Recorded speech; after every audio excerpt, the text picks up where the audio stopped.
Good day. Are you concerned about aging? A lot of people are. If you are concerned about aging, you will have heard of Botox. The question is, would you or wouldn't you use it? It's certainly been around for a while, 20 years or more, and has a lot of regular users. What exactly is Botox, though? It's a toxin. In fact, it's produced by a microbe, the same one that causes botulism, which is a form of food poisoning. Not very appetizing, you might say. But essentially what this toxin does is it prevents the muscles from moving. It's used, in fact, not only in a cosmetic context, but also to treat a number of conditions. For example, cross eyes, migraine, tics, neck spasms, an overactive bladder even. But, as you probably can imagine, it's noted primarily for reducing the appearance of facial wrinkles. So what are its advantages? Well, I suppose it's obvious. People think they look younger when they've used Botox. They can eliminate the appearance of certain wrinkles. Millions, of course, use it. It's probably the most popular cosmetic procedure in the world today. In 2018, in the USA, 7.4 million Botox procedures were carried out. It is the most effective way that we have to reduce the appearance of two things: the so-called crow's feet that appear around the eyes, and frown lines which appear between the eyebrows. More advantages. Botox is convenient. It takes about half an hour for a procedure. It doesn't involve any downtime or time off work. There are no scars, except perhaps some temporary redness of the face. It takes effect 3 or 5 days after the procedure has been carried out. The results are predictable. You know what you'll get. It's a long and well-established procedure with a safety profile and established techniques. It's definitely not surgery.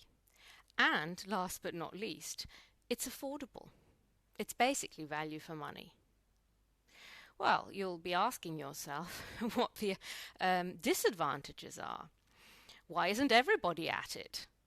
Well, like many procedures, it is relatively safe, but only if it's performed by an experienced professional, basically a doctor, a dermatologist.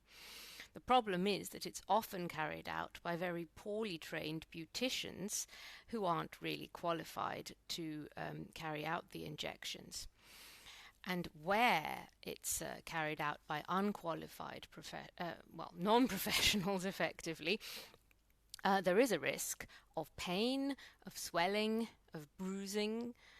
You can end up with headaches and flu-like symptoms, eye dryness, or excessive tearing of the eyes.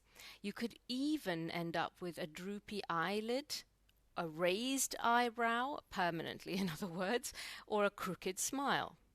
So all of that means that you may lose certain facial expressions and end up with that kind of frozen mask look that we often see in celebrity magazines. The other thing is that the long-term use of Botox may have effects that we don't yet really understand or know about. It's not clear. It may be that certain muscles will atrophy if injected with Botox too often. It may be that muscles will weaken or even become paralyzed. So it's up to you, really. Some people swear by Botox despite the disadvantages. It's clearly not going anywhere. The market for Botox is worth $3 billion at the moment, and that's rising. It's a personal choice, and I don't think there's a right or a wrong decision. If it helps you to feel better, even merely psychologically, well, why not? But of course, I do think that at the end of the day, The best of all worlds would be a world in which we all felt completely comfortable in our skins, exactly the way we are. The fact is that we can't turn back time, so I think it's probably not worth trying. Thank you.